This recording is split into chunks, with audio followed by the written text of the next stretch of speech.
Hola, buenos días desde La Habana, soy Joanny Sánchez y estoy aquí en este miércoles, el mismísimo centro de la semana, abriendo una a una las persianas de la ventana 14 para asomarme junto a ustedes a los temas y las noticias más importantes de este 4 de septiembre de 2019 aquí en Cuba, una jornada en la que también estoy celebrando mi cumpleaños 44. Y bien dicho esto, les comento que hoy estaré hablando de la salida de la vicepresidencia de un histórico, Ulises Rosales del Toro, que ha pasado a encargarse del desarrollo de la moringa. Por otro lado, casi 2,5 millones de litros de diésel fueron robados de un emplazamiento de grupos electrógenos y les daré más detalles. Esta semana, otra trágica noticia. Un accidente de tránsito en Granma deja 22 personas heridas y 4 graves. Y para terminar, la carta abierta contra la discriminación ideológica en las universidades está cerca de las 2.000 firmas. Así que hablaré sobre ese tema para esos que todavía no la han firmado. Y bien, presentado ya los titulares, voy a pasar a revolver para tomarme el cafecito informativo. Ese que de lunes a viernes comparto junto a ustedes, recién colado, breve, cada vez más amargo, como saben que me gusta a mí, pero siempre necesario.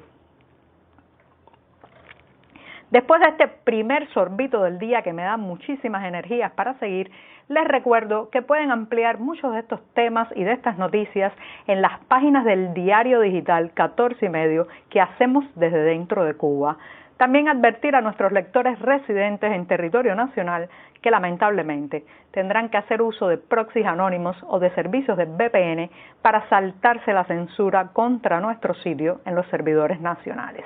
Y dicho esto, voy a pasar a comentar el primer tema que ya les he dicho que tiene que ver con una movida por allá arriba, un cambio de rostro, de funciones, y es que ayer ha salido publicada en la prensa oficial una nota que dice que el Consejo de Estado de Cuba liberó del cargo de vicepresidente del Consejo de Ministros a Ulises Rosales del Toro.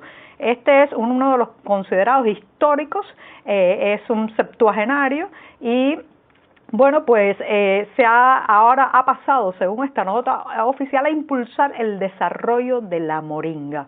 Bueno, ¿por qué tiene tanta importancia la moringa en Cuba? Recuerden, para los que tienen un poco de memoria reciente, que la moringa se convirtió en una de las últimas obsesiones de Fidel Castro antes de morir. Que es un árbol que presenta un rápido crecimiento y que en los últimos años, sobre todo, pues se le ha encontrado muchas utilidades en la gastronomía, en la extracción de su aceite, del aceite de sus semillas para muchas aplicaciones, también en la agricultura, en la ganadería como alimento animal, en fin. La moringa, que ha estado convertida de pronto en una superplanta y un superfenómeno, fue una de esas últimas obsesiones con la que Fidel Castro llenó líneas y cuartillas en los últimos años de su vida, ya cuando estaba alejado del poder en su convalecencia, y escribía aquellas reflexiones que se publicaban automáticamente en la prensa oficial. De manera que la moringa en Cuba, más allá de las cualidades de la planta, de sus múltiples beneficios para la salud, lo cierto es que es todo un tópico que la gente relaciona inmediatamente con los dislates del poder, con las obsesiones, con esas campañas que tuvimos durante décadas y décadas, donde todo se apostaba a un producto que iba a ser una especie de santo grial para resolverlo todo. Así vivimos, por ejemplo, una variedad de café que se conoce como el café Caturra, que supuestamente iba a convertir a Cuba en la gran cafetera del mundo. Cuando yo era adolescente tuvimos el llamado plátano microjet, que se suponía también que iba a eliminar los problemas alimentarios en Cuba, y bueno, pues la moringa encajó en eso con mayor o menor éxito. No es culpa ni siquiera de la planta, sino que los focos se pusieron en la moringa, como si ahora sí, esto nos va a sacar del subdesarrollo, nos va a sacar de la inestabilidad para llenar el plato, nos va a sacar también de las arcas vacías. Pero bueno, lo cierto es que no ha sido así. Pero de todas formas es muy interesante que pasen a Ulises Rosales del Toro a el tema del desarrollo de la moringa. Hay muchas maneras en que se puede leer un cambio de este tipo. Recuerden que la prensa oficial hay que leerla entre líneas.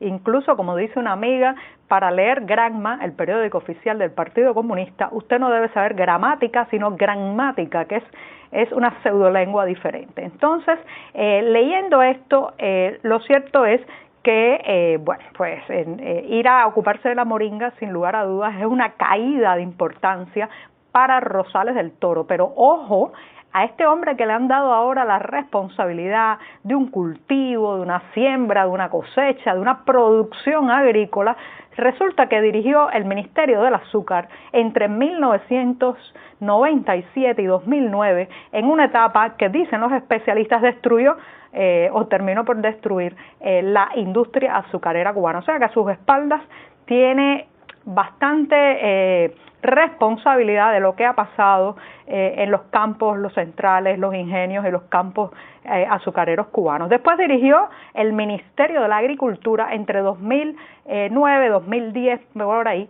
y bueno, lo cierto es que tampoco les fue muy bien porque la agricultura no repuntó.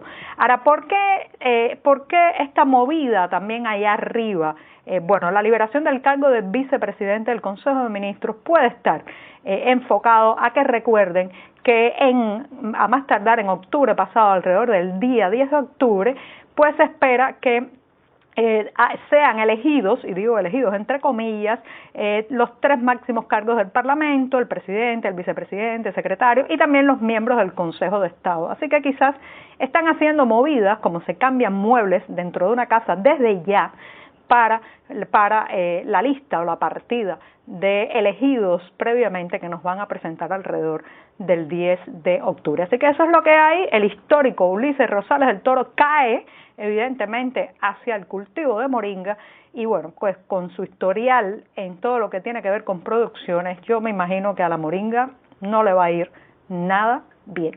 Y bien, con esto me voy rápidamente al segundo tema, que parte de una investigación que se ha publicado hoy en la prensa oficial. Es muy raro que este tipo de temas se destape con esta crudeza, pero evidentemente ya no se podía seguir tapando el sol con un dedo. Y se trata de un amplio reportaje donde se describe cómo es el camino y el proceso para el robo de combustible desde las entidades estatales. Uno de los ejemplos que ponen son casi 2,5 millones de litros de diésel. Incluso, según dice este reportaje, esa es la cantidad de combustible que se necesita para electrificar un poco más de 51,000 viviendas durante un mes.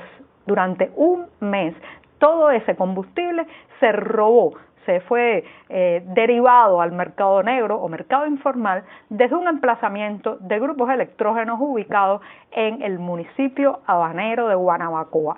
Señoras y señores, esto es un secreto a voces. La economía, la mayoría de los vehículos privados que circulan por las calles cubanas se mueven en su amplia mayoría, reitero, con combustible comprado en el mercado informal, que a su vez fue robado de las empresas estatales. Todo eso es un entramado donde se involucran administradores, directores de empresas, vecinos de la cercanía del lugar, como era este caso de Guanabacoa, que había varias viviendas colindantes al emplazamiento de grupos electrógenos que servían como almacén, depósito y lugares de reventa del diésel robado.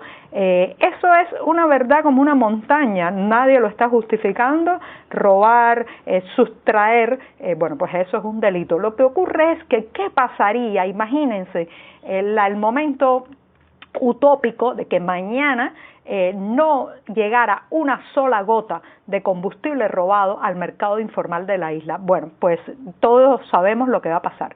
El país se va a paralizar, porque esta es una isla que se mueve desde la informalidad, desde el mercado negro, desde lo sustraído al Estado, con lo que tiene que pagar un transportista privado por el combustible en las gasolineras estatales, no podría sostener junto a eso los costos de mantenimiento del vehículo y además poner las tarifas topadas o los precios máximos del boleto que quieren imponer las autoridades cuando este transportista pues traslada pasajeros. De manera que nos guste o no nos guste, vivimos en un país sumergido en la informalidad y esto es como una hidra de Lerna. Ahora han encontrado a los ladrones que sustrajeron estos 2,5 millones de litros de diésel en Guanabacoa, pero todo el país es una gran, digamos, un gran agujero que succiona y succiona millones y millones de litros más que van a parar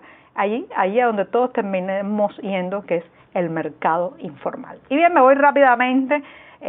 Lamentablemente esta semana hemos vuelto a tener una noticia de un accidente de tránsito donde pues ha habido 22 personas heridas, 4 de ellas de gravedad. Esto ha ocurrido pues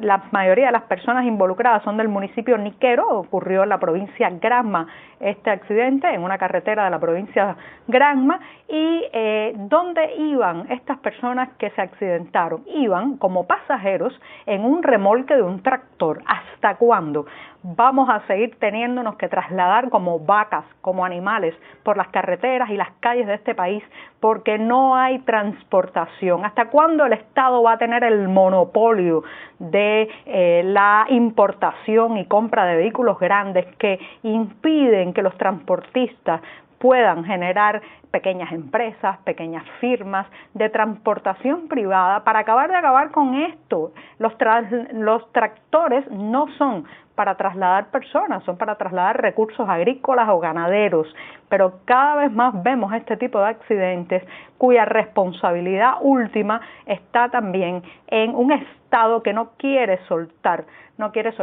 el monopolio sobre lo que podríamos decir la transportación de pasajeros a gran escala. Es cierto que hay transportistas medianos y pequeños, pero esto está ocurriendo sobre todo porque esas personas no tienen ómnibus para trasladarse de un pequeño pueblo a otro. Aquí hay pueblos que cuando pasan las 2 de la tarde se mueren desde el punto de vista del transporte porque no hay nada que entre o que salga. Y bien, me voy rápidamente, que hoy me he extendido un poco, me aproveché porque era mi cumpleaños, para decirle que si usted no ha firmado la carta de repudio a la discriminación ideológica en las universidades, está a tiempo, ya está casi al alcanzar las 2.000 firmas. La puede encontrar en la plataforma change.org. Si está en Cuba, recuerde, ese sitio lamentablemente está bloqueado y tendrá que hacer uso de un proxy anónimo o de un servicio VPN. Y bueno, saltándome también ese muro, me despido. Hasta mañana. Muchas gracias.